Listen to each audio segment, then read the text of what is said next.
बिस्मिल्लाहिर्रहमानिर्रहीम। मैं इस वक्त THQ हस्पताल ज़फ़रवाल में मौजूद हूँ, जहाँ पर एक जो हादसा था पहले, अब वो तब्दील हो चुका है शक की बुनियाद पर।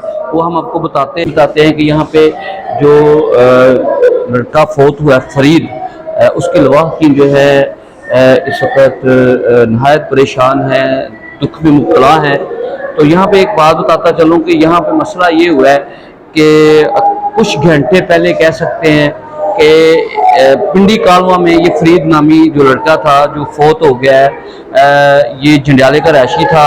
ये पिंडी कालवा में 2 साल से रह रहा था अपने ससुराल, यानी कि अपनी बीवी के मेके में रह रहा था। एक बेटा था। इसको आज करंट जो है मुबैना तौर पर लगने की जो इतलात मिली है कि करंट लगने से वो जहाँ बहक हो गया, बल्कि यहाँ तक कि हमने फिंगरप्रिंट भी देखा, यानी फिंगर भी देखा है, सॉरी फिंगर भी देखा है कि उस पर भी थोड़ा सा निशान महसूस हो रहा है करंट लगने का।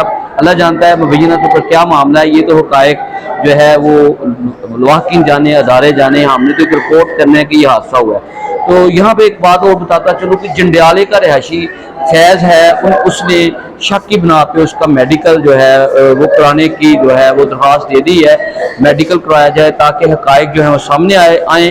तो वो 2 साल से जो है ना पिंडी कालवा में रह रहा था, तो वो अपने घर भी नहीं गया 2 साल में। अब उसकी सुना राजीनामा भी हो गया था, लेकिन कुछ गाँव के लोग भी मिले हैं वहाँ के। उनका कहना यह है कि जो मियाँ बीवी हैं इनका आपस में सलूक था, कोई नाराज़गी नहीं थी, बिल्कुल खुशहाल ज़िंदगी बसर कर रहे थे। और मज़ीद बताता चलूँ यहाँ पर कि मीटर जो है उन्होंने बताया, उसकी बीवी जो है शादियों से बात हुई है, उसका कहना यह है कि बिजली का मीटर जो है हमारा ज़्यादा बिल आने की वजह से वो कट चुका था। तो बिजली नहीं थी घर में, गर्मी थी, तो पंखा वगैरह जलाना था, रोशनी घर में होनी चाहिए थी। तो मैंने अपने चच्चू के घर से जो है ना वो एक बिजली का जो है ना लिंक लिया ताकि घर में रोशनी हो सके, पंखा चल सके, उसकी ठंडक महसूस कर सकें। उन्हें क्या पता था कि बिजली का बिल और उसके बाद ये ठंडक जो है उनका मौत का सबब बन जाएगा। तो ये सारी कहानी, अच्छा ये सारी जो कहानी थी आपको बताई है, लेकिन मज़ीद दोबारा रिपीट कर देता हूँ कि ये फरीद जो है ये जंडियाले का रहायशी था। पिंडी काल में इसकी शादी हुई थी और इसकी अपने जो बीवी के, जो इसकी बीवी के और इसके खामद के, मतलब फरीद के अपने वालदैन से जो है वो नाराज़गी थी। वो इस वक्त वो अपने ससुराल में ही रह रहा था, यानी कि अपनी बीवी के मेके ही रह रहा था। तो आज ये जो मुबैना तौर पर जो हादसा पेश आया करंट लगने का, कि बिजली का जो है मीटर यानी कि कट चुका था, आपदा का बिल आया हुआ था 11-12 हज़ार तकरीबन, शायद जो पता चला है कमी पेशी भी हो सकती है। उसके बाद वो बिल ना अदा कर सके, मीटर कट गया, तो अपने चचा के घर से जो है ना लड़की का, यानी कि लड़की के चचा जो हैं सादिया बीबी जो है उसके जो चचा थे वहाँ से उन्होंने बिजली ली और ताकि पंखा भी चल सके, रोशनी भी आ सके। तो ये सारा जो वक़ूआ है, जो वाक़या पेश आया है वो इस तरह था। तो अब कोशिश करते हैं कि जो उनकी फ़ैमिली है, यानी कि लड़की के वालिद से भी और उसके बाद लड़के के वालिद से भी और गाँव के लोगों से भी बात कर सकें। अच्छा जी, अब फरीद का जो वालिद है फैज़ल सर, उसकी बात सुनते हैं। वो नियाल है ਬੱਚਾ ਜਿਹੜਾ ਸੀ ਇਹ ਪਿੰਡੀ ਕਾਲੂਆ ਵਿਆਹ ਦਾ ਸੀ। ਮੇਰੇ ਕੋਲ 2 ਸਾਲ ਤੋਂ ਮੇਰੇ ਕੋਲ ਮੌਜੂਦ ਨਹੀਂ ਸੀ, ਲਿਹਾਜ਼ਾ 2 ਸਾਲ ਤੋਂ ਬਾਅਦ ਜਿਹੜੀ ਮੁਲਾਕਾਤ ਹੋਈ ਹੈ ਨਾ, ਠੀਕ ਹੈ ਨਾ, ਇਹਦੇ ਵਿੱਚ ਮੈਨੂੰ ਡੈਡ ਬਾਡੀ ਨਜ਼ਰ ਆਈ ਹੈ। ਮੈਨੂੰ ਨਹੀਂ ਪਤਾ ਇਸ ਬੱਚੇ ਨਾਲ ਕੀ ਹੋਇਆ ਕੀ ਨਹੀਂ ਹੋਇਆ, ਲਿਹਾਜ਼ਾ ਜਿੰਨਾ ਤੱਕ ਇਹਦੀ ਮੈਡੀਕਲ ਰਿਪੋਰਟ ਨਹੀਂ ਆਏਗੀ ਮੈਂ ਕਿਸੇ ਕਿਸਮ ਦਾ ਕੋਈ ਇਸ਼ਾਰਾ ਨਹੀਂ ਕਰ ਸਕਦਾ। जरा पता चला था करंट लग गया जी ये ਇਹਨਾਂ ਨੂੰ ਪਤਾ, ਸਾਨੂੰ ਨਹੀਂ ਪਤਾ।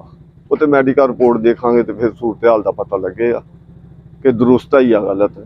बच्चे का नाम की सी? गुलाम फरीद। कितनी उम्र है? 27 तो 28 साल। बच्चे भी है ना? एक बेटा है।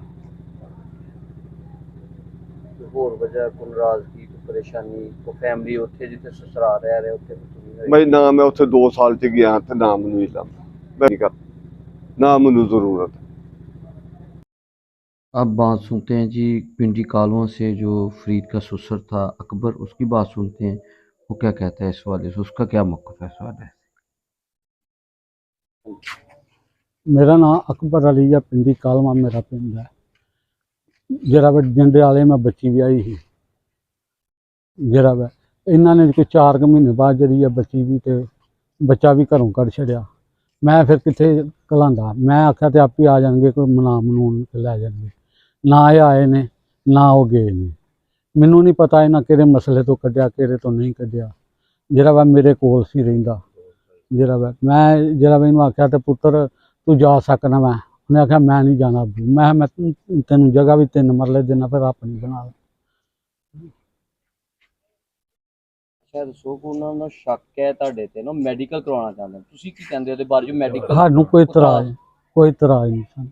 ਮੈਡੀਕਲ ਕਰਵਾਉਣ ਲੱਗੇ, ਜੇ ਮੈਡੀਕਲ ਹੋ ਗਿਆ ਤਾਂ ਹਰ ਚੀਜ਼ ਕਲੀਅਰ ਹੋ ਜਾਣੀ ਹੈ। ਦੱਸੋ। ਸਾਨੂੰ ਕੋਈ ਇਤਰਾਜ਼ ਨਹੀਂ।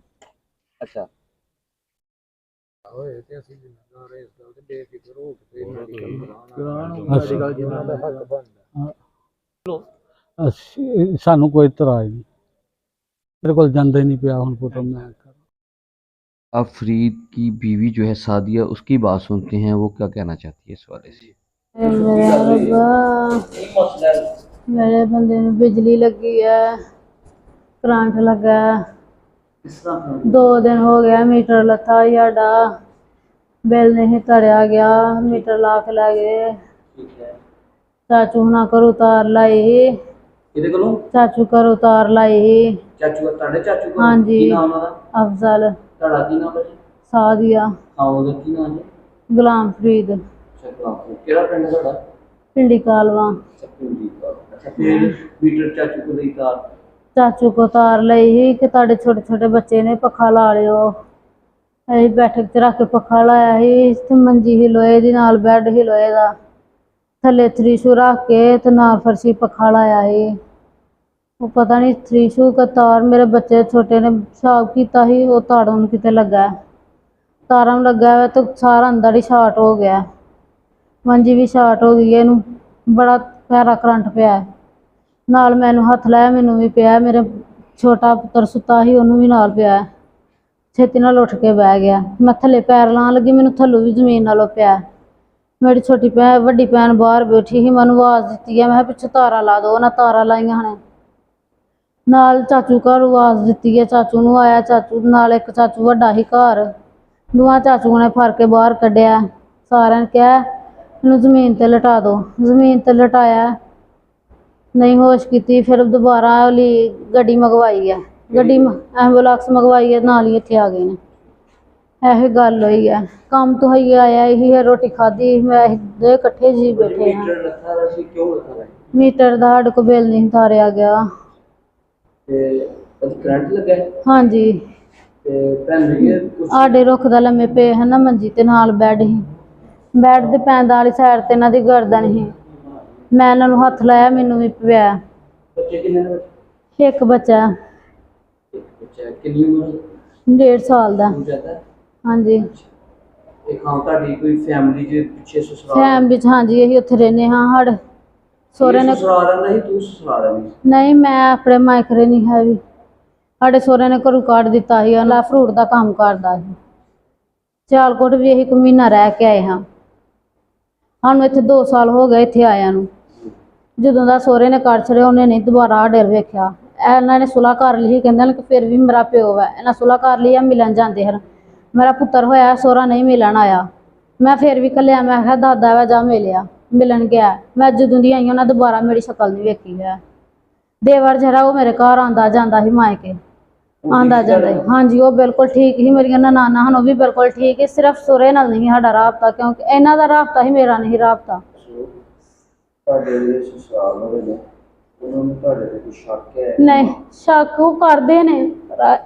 ਕੋਈ ਮਾਂ ਪਿਓ ਨਹੀਂ ਚਾਹੁੰਦਾ ਹੈ ਕਿ ਉਹਨਾਂ ਦੀ ਔਲਾਦ ਜਿਹੜੀ ਨਾ, ਧੀ ਜਿਹੜੀ ਇਸ ਤਰ੍ਹਾਂ ਹੋਈਏ, ਖਰਾਬ ਹੋਈਏ, ਉਹਦਾ ਪੁੱਤਰ ਯਤੀਮ ਹੋਈਏ। ਮੇਰੇ ਪਿਓ ਨੇ ਇਹਨੂੰ ਪੁੱਤਰਾਂ ਵਾਂਗੂ ਬਣਾ ਕੇ ਰੱਖਿਆ ਸੀ। ਇੱਕ ਥਾਲੀ 'ਚ ਖਾਂਦੇ ਹਨ, ਨਾਲੇ 2 ਸਾਲ ਮੇਰੇ ਪਿਓ ਨੇ ਆਪਣੀ ਚੰਗੇੜਤਾ ਨੂੰ ਖਵਾ ਲਿਆ। ਹੁਣ ਅਸੀਂ ਥੋੜ੍ਹੀ ਦੇਰ ਹੋਇਆ ਸੀ, ਸਵੇਰੇ ਜ਼ਫਰਵਾਲ ਆਉਣਾ ਸੀ। ਉਹਨਾਂ ਦਾ ਸ਼ੱਕ ਹੈ, ਉਹ ਤੁਸੀਂ ਉਹਦੇ ਬਾਰੇ 'ਚ ਕੀ ਕਹਿਣਾ ਚਾਹੁੰਦੇ? ਉਹਨਾਂ ਦਾ ਸ਼ੱਕ ਗਲਤ ਹੈ, ਕਿਉਂਕਿ ਮੇਰੇ ਸਾਹਮਣੇ ਜੋ ਵੀ ਹੋਇਆ, ਮੇਰੇ ਸਾਹਮਣੇ ਹੋਇਆ। ਮੈਂ ਤਾਂ ਸ਼ੁਰੂ ਤੋਂ ਕਿਹਾ ਮੇਰੇ ਸਾਹਮਣੇ ਕੁਰਾਨ ਲਿਆ ਕੇ ਦਿਓ, ਨਾ ਮੈਂ ਉਹਨਾਂ ਦੀ ਕਬਰ 'ਚ ਪੈਣਾ, ਨਾ ਮੈਂ ਉਹਨਾਂ ਦੀ 'ਚ ਪੈਣਾ। अगर वो मेडिकल वगैरह करा लेंगे? करा लें। अच्छा जी, पिंडी कालू से जो करीबी महल्लेदार हैं, उनकी बात सुनते हैं, वो इस वाले से क्या कहते हैं? अच्छा, दसो तुसी कित्थों दे रहने वाले हो ते ਕੀ ਮਾਮਲਾ ਹੋਇਆ ਅੱਜ? ਬਿਸਮਿਲ੍ਲਾਹਿਰਰਹਿਮਾਨਿਰਰਹੀਮ। ਅਸੀਂ ਪਿੰਡੀ ਕਾਲਵਾ ਦੇ ਰਹਿਣ ਵਾਲੇ ਆ। ਮੈਂ ਪਿੰਡੀ ਦੇ ਵਿੱਚ ਦੁਕਾਨ ਰੱਖੀ ਇੱਕ ਮਹੱਲੇ ਦੇ ਵਿੱਚ। ਇਹ ਜਿਹੜਾ ਬੰਦਾ ਫੌਤ ਹੋਇਆ ਹੈ, ਇਹ ਸਾਡੇ ਪਿੰਡ ਦਾ ਜਵਾਈ ਹੈ ਤੇ ਸਾਡਾ ਹਮਸਾਇਆ ਹੈ, ਜਿਨ੍ਹਾਂ ਨਾਲ ਇਹ ਵਿਆਹਿਆ ਦਾ 2 ਸਾਲ ਤੋਂ ਤਕਰੀਬਨ ਇਹ ਉੱਥੇ ਰਹਿ ਰਿਹਾ ਸਾਡੇ ਪਿੰਡ, ਸਾਡੇ ਹਮਸਾਇਆਂ ਵੱਲ, ਆਪਣੇ ਸੁਸਰ ਵੱਲ। ਇਹ ਬਿਜਲੀ ਦਾ ਕਰੰਟ ਲੱਗਣ ਦੀ ਵਜ੍ਹਾ ਨਾਲ ਇਹਦੀ ਡੈਥ ਹੋਈ ਹੈ। ਠੀਕ ਹੈ, ਬਾਕੀ ਕੋਈ ਇਹਨਾਂ ਦਾ ਕੋਈ ਝਗੜਾ ਨਹੀਂ, ਕੋਈ ਲੜਾਈ ਨਹੀਂ, ਕੋਈ ਲੈਣ ਨਹੀਂ, ਕੋਈ ਦੇਣ ਨਹੀਂ। ਕਦੇ ਇਸ ਫੈਮਿਲੀ ਦਾ ਪਿੰਡ 'ਚ ਝਗੜਾ ਕੋਈ ਮਾਮਲਾ? ਕਿਸੇ ਨਾਲ ਕੋਈ ਕਿਸੇ ਕਿਸਮ ਦਾ ਨਹੀਂ ਹੈ। ਸੋ ਬੀਬੀ ਨਾਲ ਗੱਲ ਹੋਈ ਹੈ, ਇੱਕ ਉਹਨੇ ਮਾਮਲਾ ਦੱਸਦੀ ਪਈ ਕਿ ਸਾਡਾ ਵੀ ਮਾਮਲਾ ਚੱਲਿਆ ਕੋਈ ਬਿਜਲੀ ਦਾ, ਕੀ ਦੱਸੀ? ਕਿਹੜੀ ਬੀਬੀ ਨੇ ਦੱਸਿਆ? ਮੀਟਰ ਜਿਹੜਾ ਉਹਨਾਂ ਲੱਥਾ ਹੈ, ਵਾਪਟਾ ਦੀ ਤਰਫੋਂ ਲੱਥਾ ਹੈ, ਬਿੱਲ ਨਾ ਜਮ੍ਹਾਂ ਕਰਾਉਣ ਦੀ ਵਜ੍ਹਾ ਤੋਂ ਲੱਥਾ ਹੈ। ਬਾਕੀ ਹੋਰ ਕੋਈ